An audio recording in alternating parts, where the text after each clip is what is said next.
Any other broadcaster could only dream of making the kind of money the BBC makes. And yet it's failing. It's struggling. They can't do it. They need more. Hi, it's me again. And when was the last time that you heard anything come out of the BBC that made any sense at all? Well, be prepared to be surprised. BBC cuts 100 jobs while bosses pledge 80 million on diversity drive. Cutting the jobs because they're having to make massive cutbacks. Cutbacks throughout the entire BBC, especially on programming. Not on facilities or equipment or anything like that. Or alcohol or anything else that you see on the Freedom of Information requests. No, they're going to cut jobs and they're going to cut programming. But then they're going to spend 80 million quid on a diversity drive. This whole diversity drive thing is doing my head in with the BBC.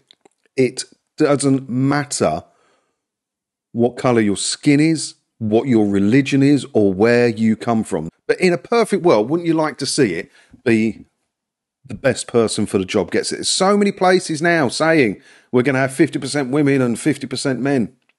Well, that means some people who would have been perfect for the job are going to be overlooked just so you can have your diversity drive. I've never understood it. I don't see colour. I don't see religion. I never have. All I see is the right person for the right job when I've been hiring, anyway. The BBC has plans to cut more than 100 jobs, despite recently pledging to spend tens of millions on a diversity drive.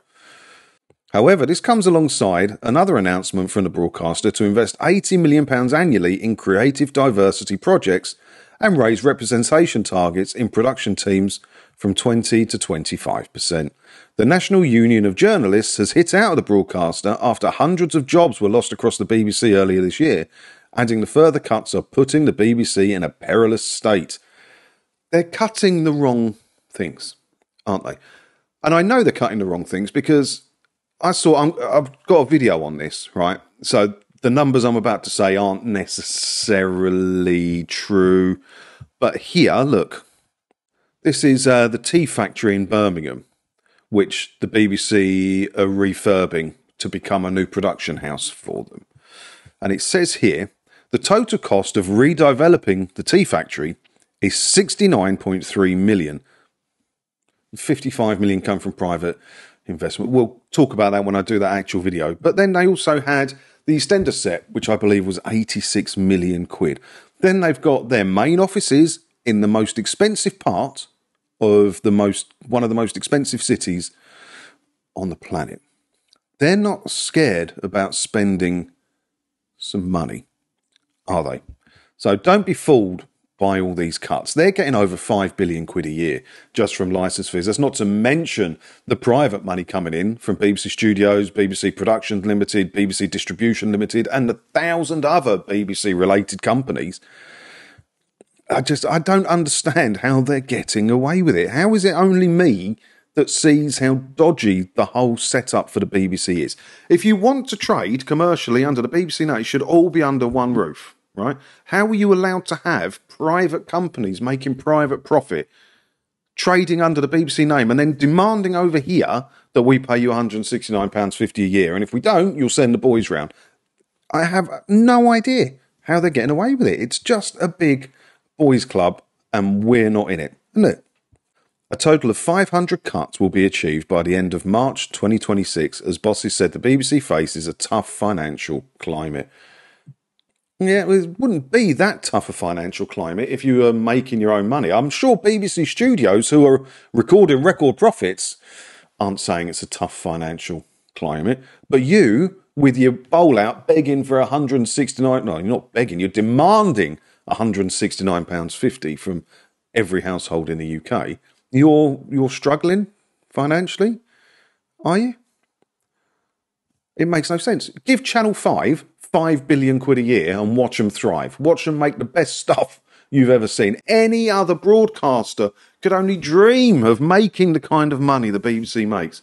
And yet it's failing. It's struggling. They can't do it. They need more. A recent review by Sir Lenny Henry Centre for Media Diversity, You can have a long business card for that working there, aren't you?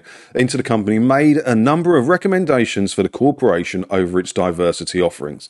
I'm going to hazard a guess that the recommendations the Sir Lenny Henry Centre for Media Diversity gave the BBC are not the same recommendations that I gave at the beginning of this video, i.e.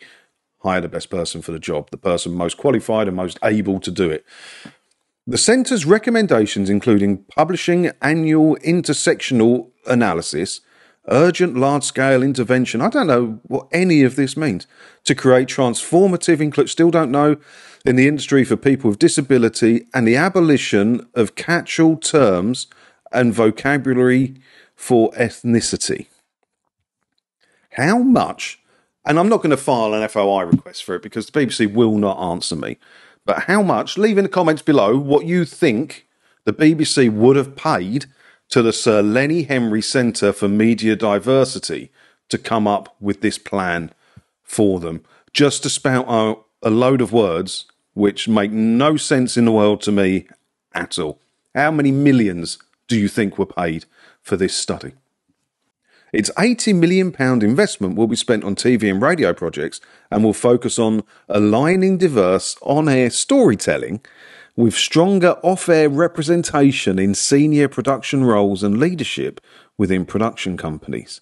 So if you want a senior production role or leadership within a production company, surely that sounds like you need to work your way up, be fully qualified to do that position. Or not. Charlotte Moore, BBC Chief Content Officer, said, "We are committing to backing British storytelling, okay, and I recognise the important role diverse-led indies play in these authentic stories." Well, you would, because BBC Studios has been buying up independent, that's what she means by indies, independent production companies, left, right and centre. They've been buying them up left, right and centre, either 100% or buying big stakes in them, but they're not changing their name to make them part of BBC. They're letting them keep their independent name. So you'll never know about this, but the BBC do own them.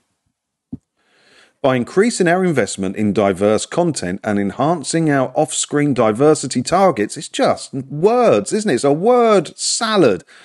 We aim to create a more inclusive environment that authentically represents and resonates with all audiences. The original diversity commitment saw £243 million invested over 3 years. 243, that's 6 zeros, isn't it? 123, 123, divided by £169.50. That's a big number, isn't it? That's 1,433,628 is the number I got from that. Do you know what that number represents? The number of households that had to pay a television license for them to do their commitments over the last 3 years to drive diversity and inclusion both on and off the air.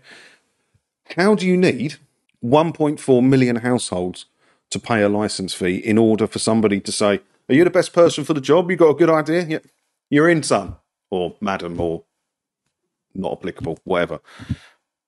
That was hard, wasn't it? That was hard, wasn't it? The millions of pounds I could have charged the BBC for that, but I just give it to them for nout.